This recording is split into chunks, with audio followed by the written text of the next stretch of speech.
Bonjour à tous et bienvenue pour un nouveau Crime et Enquête. Aujourd'hui, je vais vous raconter deux histoires. L'histoire de Steven Steiner et de son frère Cary Steiner qui ont deux destins totalement différents. Et quand j'ai lu cette histoire, je me suis dit qu'il faut vraiment que je vous en fasse part. J'en avais jamais entendu parler. Steven Steiner va être enlevé par un pédophile durant 7 ans et il pourra ensuite prendre la fuite.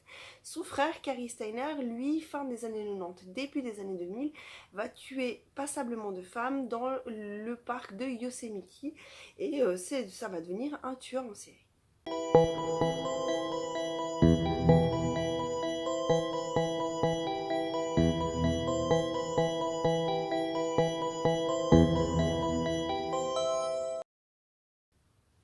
Je vais commencer par vous raconter l'histoire de Steven Steiner. Il a 7 ans lorsque le 4 décembre 1972, il rentre de l'école à pied, il est tout seul. Ce qui s'est passé, c'est qu'il a été observé pendant plusieurs jours déjà par un pédophile particulièrement dangereux, Kenneth Parnell, et que ce Kenneth Parnell a demandé à un homme un petit peu faible mentalement de se faire passer pour un homme ou pour quelqu'un qui récolte de l'argent pour la paroisse.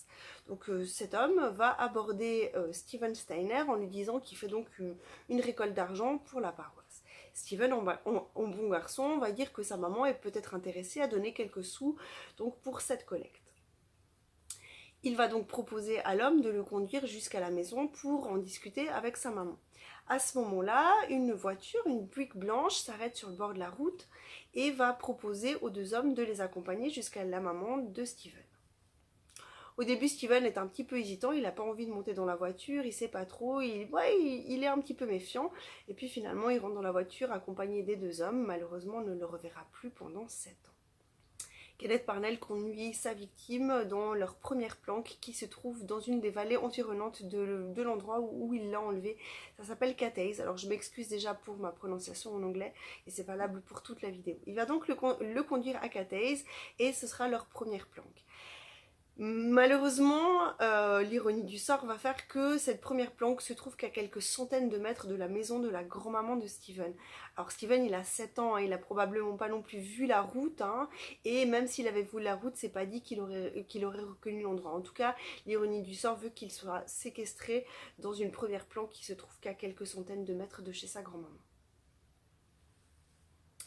Là, c'est les mois dans la ville, les chaînes nationales, les autorités et même le FBI vont se rendre sur place pour traiter cette affaire. On a très peu d'indices. Il va y avoir des battues, les gens vont chercher les voisins, tous les gens de la ville vont donner un coup de main pour essayer de retrouver l'enfant, essayer de retrouver des indices, mais on ne retrouve rien. Le frère de Steven, lui, participe également aux recherches, donc Cary Steiner, qui avait, je crois, 11 ans au moment de la disparition de son petit frère. Steven Steiner, lui, se retrouve aux prises de Kenneth, qui est un pédophile particulièrement dangereux, comme je vous l'ai dit. Il va lui dire que sa famille l'a abandonné, que sa famille ne veut plus de lui. Il va lui donner un nouveau prénom, il va lui dire qu'à dès à présent, il s'appelle Dennis, et que à partir d'aujourd'hui, c'est son papa, c'est son nouveau papa. Je vais vous faire en bref ce qu'a subi Steven Steiner. En tout cas, 13 jours après son kidnapping, il va subir les premiers sévices sexuels. Il faut savoir qu'il va subir des sévices vraiment très lourds. Kenneth Parnell ne va pas seulement lui faire des attouchements, mais enfin, voilà, je vais passer là-dessus. Fait encore plus affreux, Kenneth Parnell va, durant les 7 ans de captivité de Steven, vivre pendant 18 mois avec une femme qui s'appelle Barbara Mathias. Et elle-même va participer au sévice sexuel de l'enfant. Donc ils vont... elle va également profiter de cet enfant. C'est vraiment dégueulasse. Hein, c'est vraiment... voilà. Donc tous les deux vont profiter également de cet enfant. Elle dira à elle qu'elle ne savait pas que l'enfant avait été enlevé. Cela dit, je pense que c'est même pas une excuse. Hein, c'est simplement, c'était un viol hein, à un moment donné qu'il était enlevé ou que c'était le fils de son compagnon. Ça ne se fait tout simplement pas. Donc il n'y a pas d'excuse. Voilà pour cette femme. Au bout de quelques années, donc 5 ou 6 ans vont passer où Kenneth Parnell va même inscrire Steven à l'école, hein, sous un faux nom évidemment, avec sa véritable date de naissance par contre, mais en dehors des viols qui sont particulièrement odieux, il va se conduire comme un papa. En fait, Si vous voulez, il avait observé cet enfant pendant des semaines, je pourrais pas dire des mois, mais en tout cas des semaines avant de l'enlever. Et le facteur lui avait même confié, le facteur de la ville, que ce petit Steven avait reçu une correction de ses parents, il avait reçu une fessée. Et en fait, dans l'esprit malade de Kenneth Parnell, il va se dire qu'en fait, il va enlever cet enfant parce qu'il sera probablement plus heureux dans sa famille, enfin dans ce qu'il considère comme être sa famille, donc lui et l'enfant, que dans sa véritable famille. C'est juste affreux, mais il est totalement malade, hein, enfin bref. Donc il va enlever cet enfant dans l'idée de lui amener une vie meilleure. Ce qu'on sait de sa captivité, c'est que finalement sa seule joie, ce sera un chien qui a été offert par la maman de Kenneth Parnell à Kenneth. La maman ne sait pas du tout que Kenneth retient un enfant, hein, mais elle lui offrira un chiot qui deviendra le chien de Steven, et c'est un petit peu la seule source de positivité qu'il aura durant toutes ces années de captivité. Comme je vous l'ai dit, au bout de 5 ou 6 ans, Steven grandit, devient pubère et finalement intéresse de moins en moins son ravisseur qui va commencer à vouloir enlever un nouvel enfant. Dans un premier temps, il va demander à sa compagne du moment, donc Barbara Mathias, de l'aider à enlever un enfant. Heureusement, tous leurs plans vont échouer et ils ne vont pas arriver à concrétiser aucun des kidnappings qu'ils ont imaginés. Dans un deuxième temps, Kenneth, qui est certain d'avoir complètement lavé le cerveau de Steven, va lui demander de l'aider à enlever un enfant, mais toutes ces tentatives vont également être des échecs. On saura plus tard, lorsque Steven va se confier à la personne qui écrira un livre sur son histoire, qu'en fait il a tout fait pour que ces tentatives échouent. Il voulait à aucun moment qu'un enfant subisse ce que lui-même avait subi. Malheureusement, un des amis de Kenneth, alors Kenneth il avait, je pense, l'habitude de s'entourer de gens un petit peu déficients mentalement ou des gens un petit peu souples, un petit peu soumis comme ça, et il va rencontrer, donc il va se lier d'amitié avec un Randall Shenpourman qui lui repère un enfant de 5 ans, Timothy White, qui joue tout seul devant la maison de ses parents, et puis il va proposer de l'enlever. Ce Randall, lui, il sait. Honnêtement, il sait pas ce que veut faire Kenneth. Hein. Il est tout autant une victime, enfin, il est pas tout autant, mais en tout cas, il est considéré par Timothy et Steven, qui vont parler plus tard, comme étant une victime lui-même. Ils diront tous les deux qu'il a été très gentil avec eux et qu'ils ne pensent pas qu'ils savaient ce que Kenneth avait vraiment dans la tête. Donc le 14 février 1980, Kenneth Parnell, aidé de son complice Randall, vont enlever cet enfant, Timothy White, qui a 5 ans. Ils vont l'enlever à ses parents. Ils vont donc le ramener à l'appartement où se trouve Steven. Et Steven est particulièrement touché par cet enfant de 5 ans qui doit probablement beaucoup pleurer, sa maman lui manque, il est terrorisé, il ne comprend pas ce qui se passe. On le comprend, même nous, si on vivrait cette situation, on serait terrorisé. Donc Steven a un espèce de déclic, il ne veut pas que cet enfant subisse ce que lui-même a subi, c'est en fait le stop, il ne veut pas plus.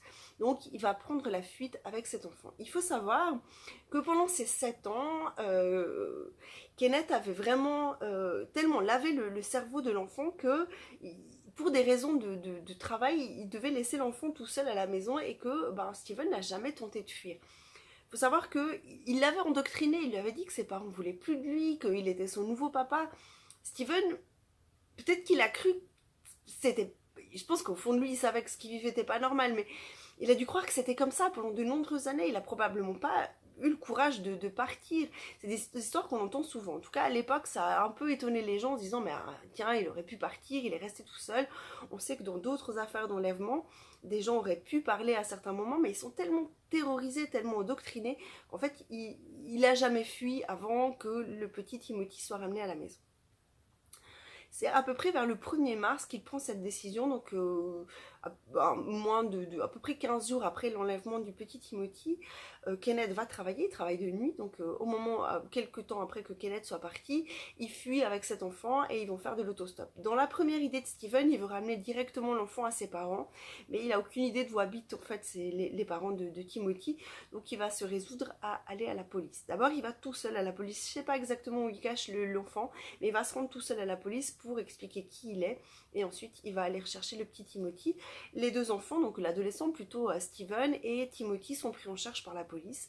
Et dès le lendemain, la police va se rendre chez Kenneth pour l'arrêter. À son retour, Steven est traité en véritable héros. Il a sauvé la vie de Timothy White, il l'a rendu à sa famille, les médias sont de retour, il y a une conférence de presse qui est donnée, on voit donc Timothy, Steven parler à la presse, on voit sa famille derrière et on voit son frère Carrie aussi lors de cette conférence de presse. Ce retour est dur à vivre pour sa famille. Ils sont bien sûr tous très heureux de le revoir, hein, bien entendu, mais il faut penser qu'au bout de 7 ans, la famille, je crois, s'était résignée à ce que peut-être ils ne reverraient jamais leur enfant. Et ça a peut-être particulièrement choqué le frère de Steven. On en reviendra plus tard à l'histoire de son frère. Je veux également vous parler de ce qui s'est passé au retour de Steven. On est dans les années 80, ça se passerait pas pareil aujourd'hui. Donc, le papa de Steven a très vite empêché son enfant de parler de tout ce qui était des sévices sexuels. Alors, il a aussi pensé que c'était pas nécessaire de soigner son enfant, qu'en fait il était revenu à la maison et que maintenant l'affaire était finie, voilà, on arrête là, et il va passer dessus. On peut pas dire qu'il lui a interdit, mais en fait, il l'encourage à ne pas du tout parler de ses sévices sexuels. D'ailleurs, lorsque Steven va rencontrer celui qui écrira le livre sur son affaire, de premier abord, son père lui dit il ne parle pas trop de ses sévices sexuels. Donc, probablement qu'au procès, l'aspect viol, l'aspect sévice sexuel a été passé très très vite et un petit peu en bref. Ce qui fait que Kenneth Parnell a écopé de 7 ans de prison pour l'enlèvement de Steven et de Timothy. 7 ans de prison. Il a été jugé uniquement pour l'enlèvement, mais pas du tout pour des sévices sexuels et de la pédophilie. Il a été jugé dans 2 procès distincts, il a donc écopé de 7 ans de prison et il n'a fait que 5 ans de prison. C'est juste hallucinant de s'imaginer que ce gars, ce pédophile dangereux qui avait déjà été condamné avant d'avoir enlevé Steven, il avait été condamné en 51 pour sodomie et dans les années 60 pour agression sexuelle, sauf erreur, il a été enfermé moins de temps que ce qui a été retenu sa victime. Enfin bref, on est à une autre époque. Voilà. Pour ma part, c'est juste dingue de s'imaginer que ce taré a pris une peine aussi courte et qu'on n'ait pas pensé, alors c'était un autre temps, les années 80, ok, mais qu'on n'ait pas pensé à soigner Steven qui a vécu 7 ans en captivité, à qui on a redonné un prénom, à qui on a changé d'identité, enfin bref. Mais il n'a pas fini de vivre des horreurs. Enfin, il va ensuite retourner à l'école, et à l'école, ses camarades de classe vont rien trouver de mieux que de se moquer de lui, en fait. Il va très très mal vivre ce retour à l'école, si bien qu'il va abandonner l'école. Et puis, ce qu'il faut savoir également, c'est que très très jeune, même vers l'âge de 9 ans, Kenneth Parnell l'a laissé fumer, boire, enfin pratiquement comme un adulte. Alors je sais pas, je pense que Kenneth lui-même avait une consommation d'alcool et de drogue assez importante, puis peut-être qu'il ne se rendait pas compte que c'était dangereux. En tout cas, s'il voulait être un bon papa pour cet enfant, c'était pas une bonne solution. Peut-être qu'il s'est dit aussi que la vie qu'il faisait mener à ce pauvre enfant serait plus supportable s'il buvait un petit peu d'alcool. En tout cas, il a eu une vie d'adulte assez vite. Et malheureusement, c'est quelque chose qui l'a suivi plus tard. Comme je vous l'ai dit, il n'a pas été soigné pour ses agressions, mais il n'a pas non plus été soigné pour les potentielles dépendances qu'il a pu développer auprès de Kenneth Parnell. D'ailleurs, sa sœur témoignera en 2007 qu'effectivement son papa ne voulait pas parler de ses agressions sexuelles, il voulait pas qu'on en fasse tout un foin et il voulait pas qu'on soigne son enfant pour ses agressions. Il pensait que voilà, hors des prises de ce pédophile, ça se réglerait tout seul. Elle dira également que son frère s'est réfugié dans l'alcool et dans la drogue, qu'il a commencé à passablement boire et que les relations qu'il avait avec son père se sont passablement distendues. Je trouve que c'est assez affreux comme retour dans sa famille. Il faut savoir qu'il est donc rentré en 1980 et en 1989, Steven va se tuer d'un accident de moto. Avant ça, il s'était marié et il avait eu 2 enfants. C'est vraiment un destin tragique. Il sera enterré dans la ville où il a toujours grandi, où il était revenu en fait auprès de ses parents. Et près de 500 personnes vont assister à son enterrement. C'est toujours un héros, c'est toujours lui qui a sauvé Timothy White. D'ailleurs, Timothy White, qui est âgé de 14 ans au moment de sa mort, sera également présent à son enterrement. Timothy White, lui de son côté, il va devenir député à Los Angeles, mais il aura une vie très courte puisqu'il va mourir à 35 ans d'une embolie pulmonaire. C'est vraiment triste ces deux destins. Je pense qu'ils avaient une vie brisée après ça, c'était vraiment pas facile pour eux. Voilà. Par contre, Kenneth Parnell, lui, il va vivre jusqu'en 2008 et en 2004, il va de nouveau défrayer la chronique parce qu'il est soigné par une assistante médicale qui vient régulièrement à son chevet et il va tenter d'acheter l'enfant de cette infirmière. Cette infirmière connaît le passé de son patient, elle va donc en parler à la police, elle va jouer le jeu avec la complicité de la police pour pouvoir l'arrêter et en 2004 il sera donc arrêté pour tentative d'enlèvement sur un enfant. Il sera jugé à 25 ans de prison, je crois qu'il a à peu près 72 ans quand il écope de cette peine, donc autant dire que ça équivaut à de la prison à vie, et il va mourir de cause naturelle en prison en 2008, et pour ce volet-là de l'affaire, c'est terminé. Mais c'est assez fou parce que Kerry Steiner, qui est l'un des frères de Steven, va lui, fin des années 90, début des années 2000, défrayer la chronique pour une toute autre affaire. Il va lui-même devenir tueur en série. Franchement, c'est assez dingue. Alors, il faut savoir que Kerry Steiner avait été diagnostiqué autiste Asperger assez jeune. D'ailleurs, ses amis disaient de lui que c'était un enfant assez effacé, qui a assez peu de rapports sociaux, qui était un petit peu... C'était un taiseux, un gars un petit peu bizarre, qui avait tendance à s'enrouler les cheveux, vous savez, comme ça, puis à s'arracher les cheveux, ça porte un nom, voilà, il avait un petit peu des troubles comme ça. C'était soigné par sa famille, il le savait qu'il avait des soucis.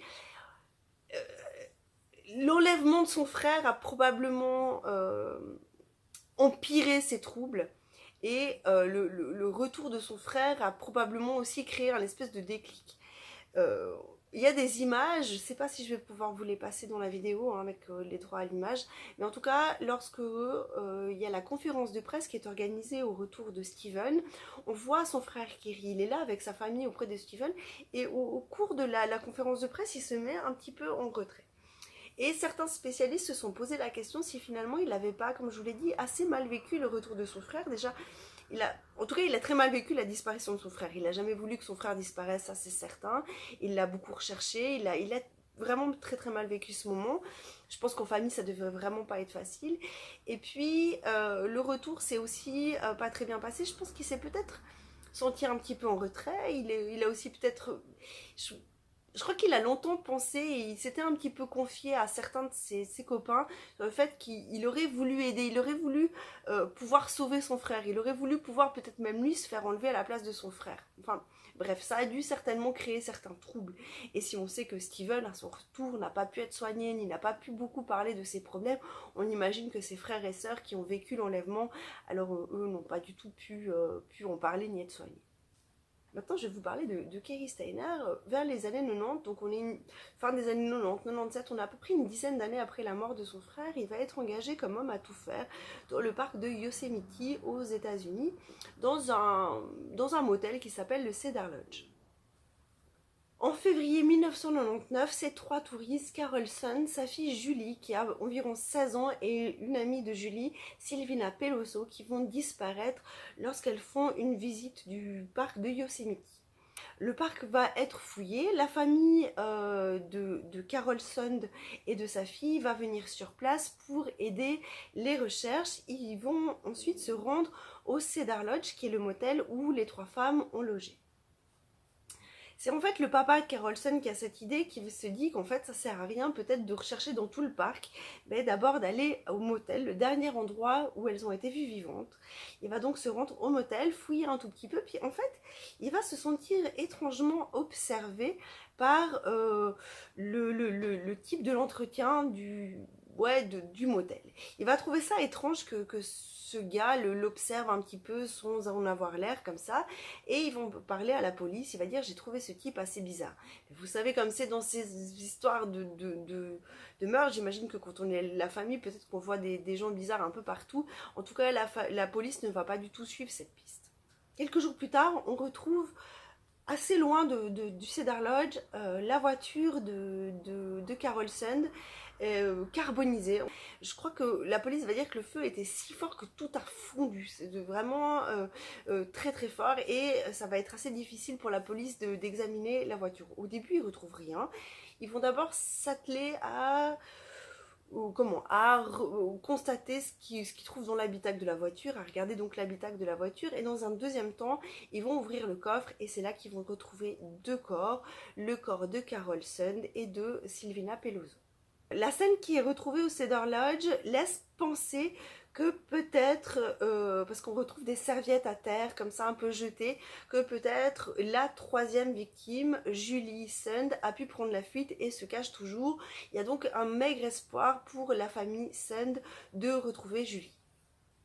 La police retrouve également à côté de la voiture un appareil photo qui a appartenu aux trois touristes. Les photos vont être développées, on les voit lors d'une randonnée dans le parc Yosemite et on les voit également de retour à l'hôtel, passer du bon temps, rire ensemble. Cette affaire marque passablement le parc de Yosemite, c'est un parc magnifique, qui est visité par de nombreux touristes au cours de l'année. Les gens qui y travaillent sont ravis de pouvoir y travailler. Pour eux, c'est une chance, c'est un endroit magnifique. Et tout le monde parle de cette affaire. Tout le monde est un peu terrorisé que dans un endroit aussi beau puisse arriver quelque chose d'aussi affreux. Parce qu'au début, on avait pensé pour peut-être 3 femmes qui se seraient perdues dans le parc, ce qui, somme toute, est tout à fait possible. On est fin des années 90, c'est pas comme aujourd'hui les GPS, les portables où on peut... on est atteignable pratiquement partout tout le temps. Là, c'est un petit peu différent. Et au début, ils vont penser à des femmes qui seraient perdues, mais avec la découverte de la voiture et des corps, on penche directement pour une piste criminelle. Et là, vraiment, ça va mettre de l'anxiété dans le parc de Yosemite. On s'y sent plus autant en sécurité qu'avant. Cette affaire, elle a vraiment choqué tout le monde à Yosemite et particulièrement les gens qui travaillent là-bas. Les gens sont très fiers de bosser à Yosemite. C'est un endroit magnifique. De nombreux touristes viennent du monde entier pour voir cet endroit et ils se font tous du souci. Ils trouvent ça vraiment affreux de mourir d'une telle façon dans un endroit aussi joli. Et une jeune femme qui travaille dans les cuisines du Cedar Lodge, je crois qu'elle est aide cuisinière, quelque chose comme ça, discute un peu avec ses collègues, je pense comme un peu tout le monde dans l'endroit, ça doit être le sujet de conversation de tout le monde. Elle dit à ses collègues, et elle parle après particulièrement à un de ses collègues, c'est Kerry Steiner, elle lui dira qu'elle trouve ça vraiment affreux, ça doit vraiment être horrible pour la famille de Julie Sand de ne pas savoir où se trouve le corps de sa fille et en fait d'être dans l'espoir ou dans le non... elle lui dit que ça doit vraiment être très très douloureux pour la famille Sand. Bizarrement, 2 jours après, la police va recevoir une lettre anonyme avec un dessin assez sommaire de l'endroit où a été abandonné le corps de Julie Sand. Le dessin est assez sommaire, mais l'endroit est assez clairement indiqué, donc la police va se rendre sur place avec un chien pisteur et en quelques instants, ils vont retrouver le corps de Julie Sand qui a été égorgé. Quelque temps plus tard, le permis de conduire de Julie Sand est trouvé sur un rond-point de Modesto, ce qui va laisser penser à la police que c'est peut-être des gens extérieurs à Yosemite qui ont commis ce crime. Ça va un petit peu rassurer la communauté de Yosemite, c'est pas quelqu'un de chez eux, et puis la police va assez vite soupçonner un groupe de toxicomanes. D'ailleurs, 3 de ces toxicomanes vont être arrêtés, ce sont des gens qui sont en liberté conditionnelle, et l'un d'eux va faire des déclarations un petit peu à charge, si bien que la police va penser avoir les coupables entre les mains et va annoncer à la population qu'il n'y a plus lieu de se faire du souci, que l'affaire est sous contrôle et que l'assassin des 3 touristes, ou les assassins plutôt des 3 touristes, sont sous les verrous. Là, on est à peu près au mois de juillet 1999 et une jeune femme qui travaille à Yosemite, qui comme toutes les autres personnes qui travaillent là est ravie de travailler là, elle est naturaliste, elle enseigne le naturalisme justement à Yosemite, je crois qu'elle est là depuis déjà quelques années. La jeune femme est logée dans un petit chalet dans le parc, c'est assez joli, c'est un chalet qui est donc laissé aux naturalistes qui travaillent dans le parc de Yosemite. La jeune femme avait confié à des amis se faire un peu de soucis lorsque les premiers meurtres avaient été perpétrés et que le tueur était toujours dans la nature. Mais là, elle avait confié à une autre de ses amies qu'elle se sentait maintenant en sécurité, que les assassins étaient sous les verrous et qu'il n'y avait plus lieu de s'inquiéter. Cette jeune femme donc de 26 ans, pleine de vie, a prévu d'aller faire la fête dans une des baies de San Francisco avec des amis. Elle y est donc attendue, mais elle ne se présentera jamais au rendez-vous et ses amis se font du souci, n'arrivent pas à la joindre. Donc ils vont se rendre au chalet où elle vit, donc dans Yosemite, le petit chalet dans les prairies de Yosemite. Là, ça va particulièrement les inquiéter parce qu'ils vont retrouver la voiture de la jeune femme, mais pas la jeune femme, et dans la voiture, ils vont retrouver les affaires qu'elle a préparées pour partir passer ce moment donc dans la baie de San Francisco. Donc, ils vont trouver ça étrange qu'elle ait commencé à préparer ses affaires, qu'elle les ait mis dans la voiture, et qu'à un moment donné, elle ait disparu sans laisser de traces.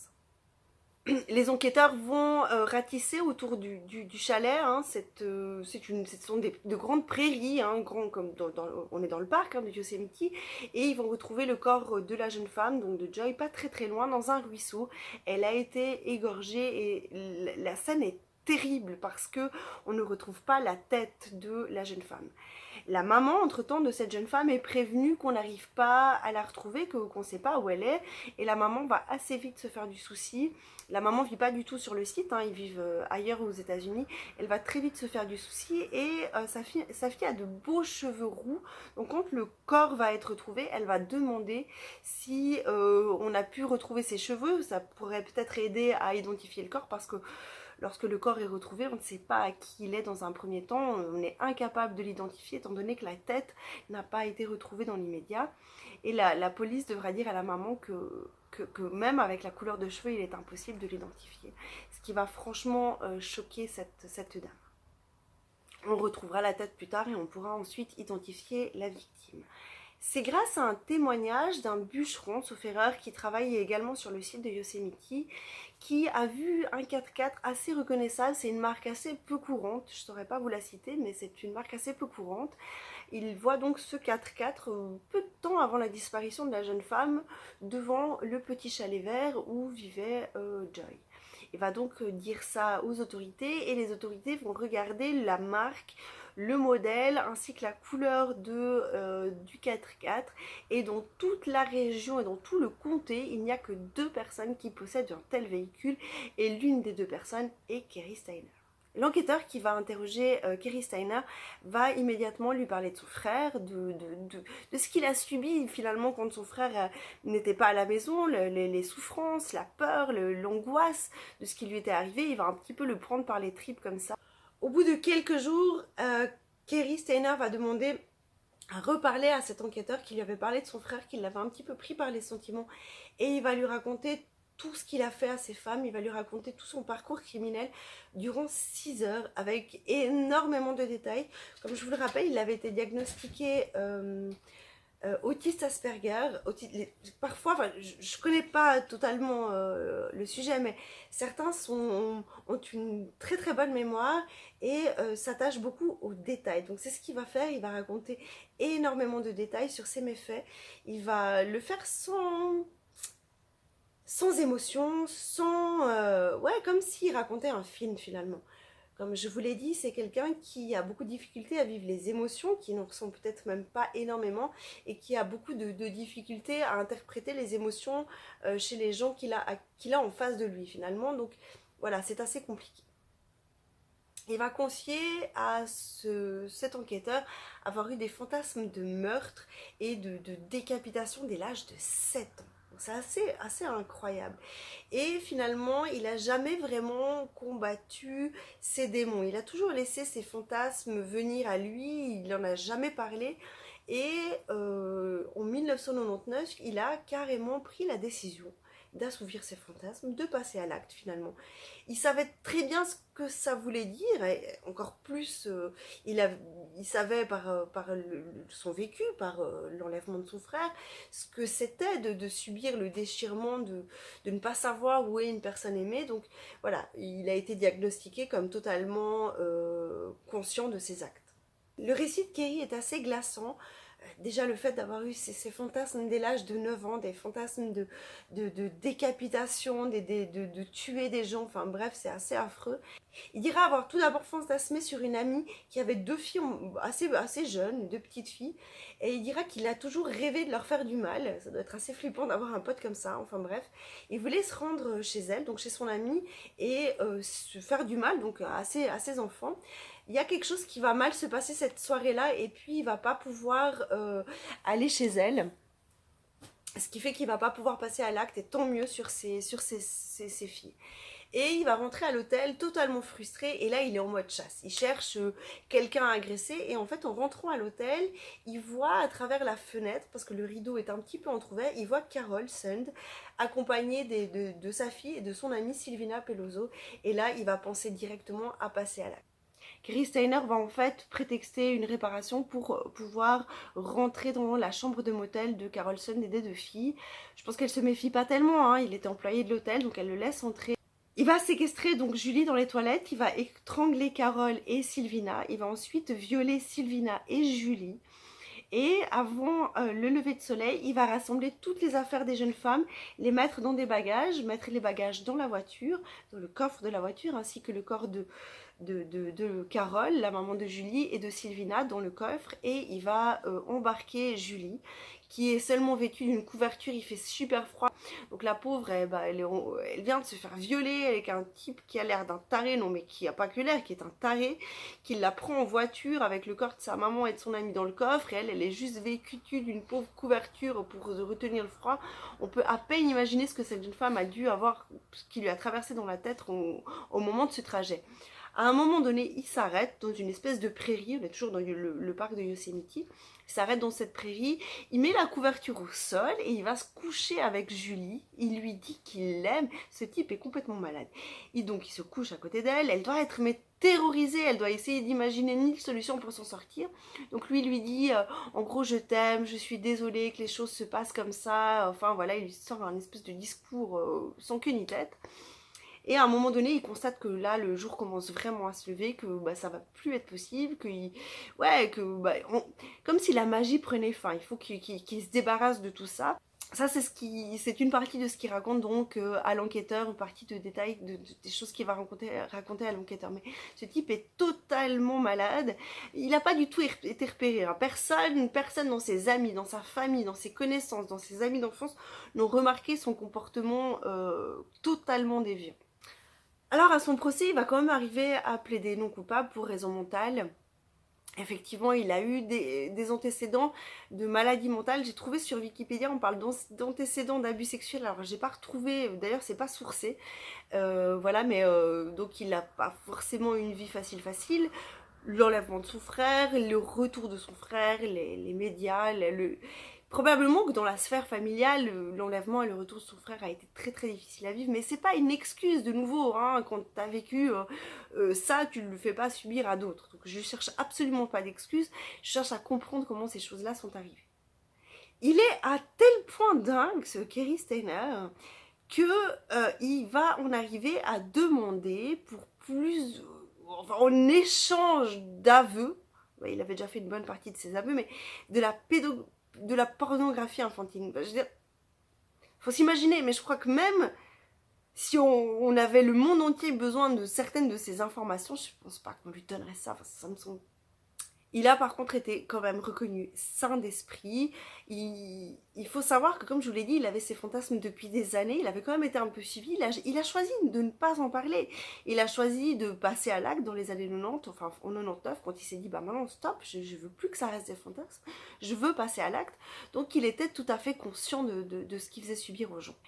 Il va donc être diagnostiqué avec un autisme léger, avec des problèmes obsessionnels compulsifs, avec des problèmes de sociabilisation, mais il est dit, en fait, il sera jugé comme étant totalement conscient de ses actes et totalement capable d'être jugé. Il sera donc condamné à la peine de mort en 2002. Et il est à ce jour toujours dans le couloir de la mort. Voilà pour cette histoire. C'est une histoire que j'ai trouvée totalement dingue. Donc un frère qui se fait enlever dans les années 70, qui a une vie brisée, gâchée, qui sauve le second enfant qui se retrouve dans les griffes du pédophile dont il est la victime, et son frère qui devient tueur en série une dizaine d'années plus tard, quoi. C'est assez dingue. Les deux se sont pas croisés, c'est-à-dire Steven est mort en 89 et son frère a commencé ses crimes en 99. Mais en tout cas, cette histoire est assez dingue. Le traitement est assez dingue. Et donc je le disais, autour de cette histoire, un truc un fait assez fou avant 2004, avant que Kenneth Parnell, donc le pédophile qui avait enlevé Steven, avant qu'il soit inculpé pour la tentative d'enlèvement sur l'enfant de son infirmière, il n'avait pas de peine à parler en fait. En gros, vous lui offriez des cigarettes et vous pouviez passer un moment chez lui, puis vous racontait comment il avait vécu sa vie avec Steven Steiner. Enfin, c'est assez fou. Et il a survécu à toutes ses victimes en fait. Et donc un passionné de crime, je ne sais pas s'il était écrivain ou journaliste, mais bref, vivait pas très loin de lui et a décidé donc de lui acheter une cartouche de cigarette et d'aller discuter avec lui, partager un moment avec lui. Et Kenneth se livre à lui assez facilement, il raconte ses méfaits assez facilement, il lui raconte des trucs complètement dingues du genre qu'il pense que effectivement le pauvre Steven avait subi une correction de ses parents, donc il a voulu l'enlever des griffes de ses parents et peut-être lui offrir un avenir plus heureux. Ok. Et il lui dit après quand même qu'il sait que c'était pas un ange avec Steven, donc ouais, c'est assez dingue. Il dira avoir été très triste et avoir pleuré au moment de la mort de Steven. C'est aussi assez dingue, je crois qu'au fond de lui, il se considérait comme son père. Il lui confiera également des trucs complètement fous, du genre quand Steven rentrait pas à l'heure, il était inquiet comme un père en fait. Il se considérait vraiment comme son papa. Ouais, c'est assez fou cette histoire. En tout cas, Kenneth Parnell, il n'a pas beaucoup payé pour ses actes. Ses victimes, elles ont pas fait long feu. Enfin voilà, c'est une histoire assez folle. N'hésitez pas à me laisser vos remarques en commentaire. Je pense que je vais pas pouvoir aller plus loin parce qu'il y a mon chien Rocky qui va vouloir faire autre chose. Donc Rocky et moi, on vous remercie d'avoir suivi cette vidéo. On espère vous retrouver tout bientôt pour un nouveau crime et enquête. Voilà, merci de m'avoir suivi.